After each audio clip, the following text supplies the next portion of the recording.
Hey, I'm Debbie Pearson, helping you become more awesome on the inside. And today we're going to talk about how brave doesn't have to be loud. So let me tell you what I do and what I don't do. What I don't do is actually create the magnetic messaging for people. But what I do is help high achieving women like you figure out who they really are. So when it comes time to do that actual sharing, it's like you don't freeze or fumble or feel fake. Oh, that's so painful, right? Okay. So the women I work with are here to make a difference, be of service to others. And they have a mission. And it's like you feel it and you know it. You've done your training, you've got skills. But when it comes time to talk about what you do, especially in public, it's like something shuts down. Oof. I know you wish that those words would just flow, but instead it feels awkward, it feels disconnected, and it feels fake, possibly, like you're putting on at least a mask or something. So you can tell it, you know your audience can tell it, right? Here's what I've discovered. You don't need to be more polished. You don't need to overshare. You don't need to perform. What you need is more of who you are genuinely, deeply, and without the worry of that external validation, because you don't need it, but we think we do. Okay, till we figure some things out. So in this video, I'm going to share with you how to stop second guessing um, yourself, how to start speaking from a place of alignment, and how to actually feel more like you when you show up. Because bravery does not have to be loud, but it does have to be true. So, if you've ever been making a post or writing a script or going to speak live, have you ever had the thought like, oh, what if somebody laughs at me? Oh, that's always horrible to feel. Um, what if I get challenged in the middle of it and I can't figure out the answer to what was asked? I'm going to feel like an idiot. Um, Maybe I don't have that loud energy, like some other people do, and you think you need to be that way. You don't. Or what if they, and you know who they is, if you have yourself a they, what if they reject me or ostracize me because maybe I've not quite revealed the extent to what it is I do? So this is a real struggle. All of this is.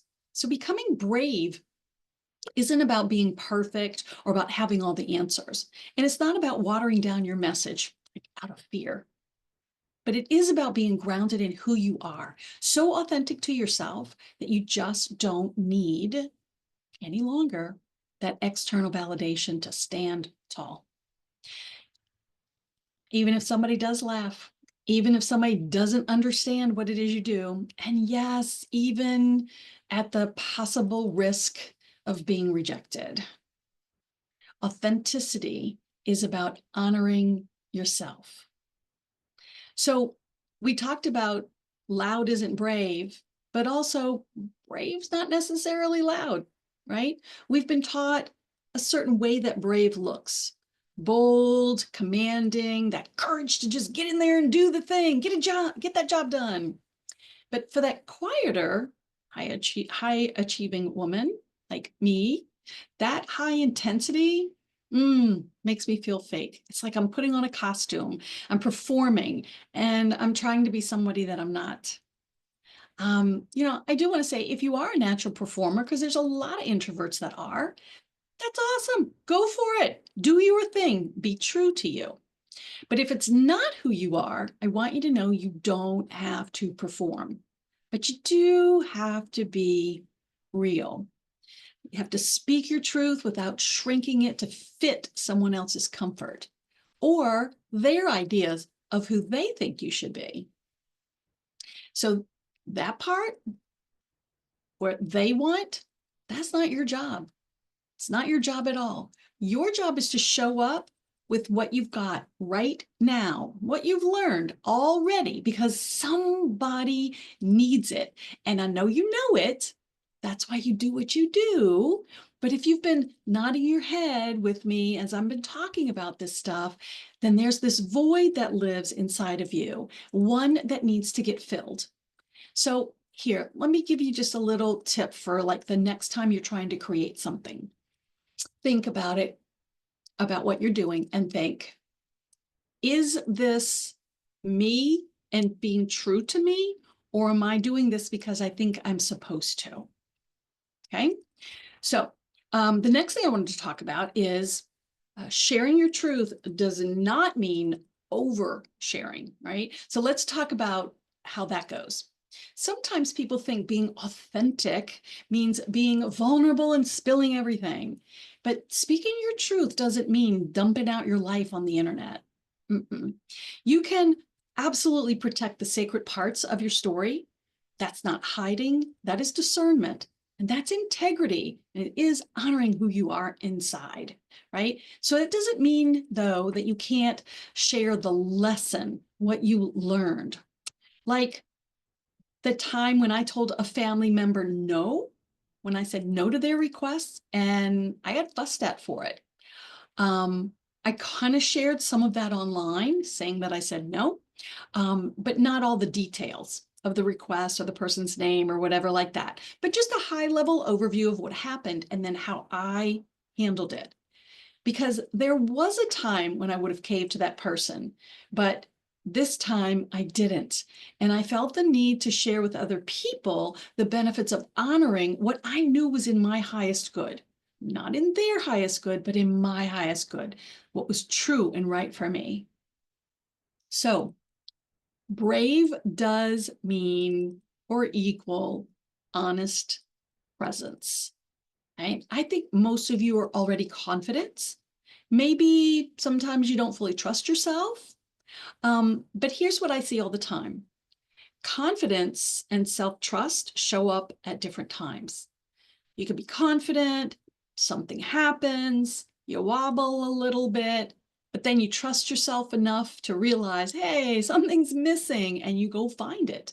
And then you practice it and work on it until that confidence comes back. So if you're kind of in the in between the two places of confident and self-trust, maybe what's needed now more than ever is learning the skills that will fill that void and then practice so that you can show up as your authentic self. And yeah, it's a little scary at first. Rejection, abandonment, judgment, all of those fears can get really, really loud, but only for a little bit of time. As you learn the right skills that fill the void, your nervous system learns how to get back to equilibrium. It says, oh, nothing bad happened. It's safe to do that again, right? This is how you build your self-trust, your confidence, and connection. So I'd like to share another little story. I did work for a 4-star general. I had the title, the income, all the accolades. My bank account was full, but my soul was empty. I had no purpose. I needed a change. That truth, knowing that truth, that deep inner knowing is what made me change everything. I quit my job. I sold everything I owned, except for what would fit in my car. And I drove away, and it was good. And I felt fabulous. And then the wobble occurred. And it happened because I didn't know what I was going to do next, right? But I did trust myself enough to know that I was going to figure it out. And it took me a minute, but eventually I did. And then the confidence came back. So I'm not suggesting that you take such a dramatic leap. Good Lord, please don't do that on account of me. Only do that on account of yourself. But I am suggesting that you take one honest step and then you follow that by another honest step. Because this is what happens when you do. This is what happens when you take the steps to fill the void. You get to know yourself deeply, who you really are. You can name what you're feeling, what you're believing, what you're needing, what your values are, and you're clear about why it matters to you. You can stop second guessing. You can stop chasing alignment in other people's systems and start building your own. That is when it gets really awesome. You stop overthinking and start taking aligned action. There's no more waiting to be ready. You start, you practice, you get better. And that's where I like to say, do what you can, with what you've got from where you are and keep moving forward, right? That's how you gain the momentum that actually feels so good, the kind that fits your life, your energy, your voice, your vision, your mission. That's what makes it sustainable. That's what makes it yours. So here's what I invite you to take away. If you've been freezing, fumbling, or feeling fake in your business, it's not because there's something wrong with you. It's because something's missing and your message actually can't come from your authentic center. And that's what I help people with, finding not bravery, but about your most authentic self. That's how the bravery shows up. So that's what we practice in the Aligned Growth Lab. It's a space to build self-trust, confidence, take aligned action, and speak from that place that finally feels like the genuine you. So if that resonates, you can head over to my website, debbiepearson.com, and read more about it. I'll put the link in the description. We know you don't need to fake it, and you don't need to force anything. Don't need to be different than who you are.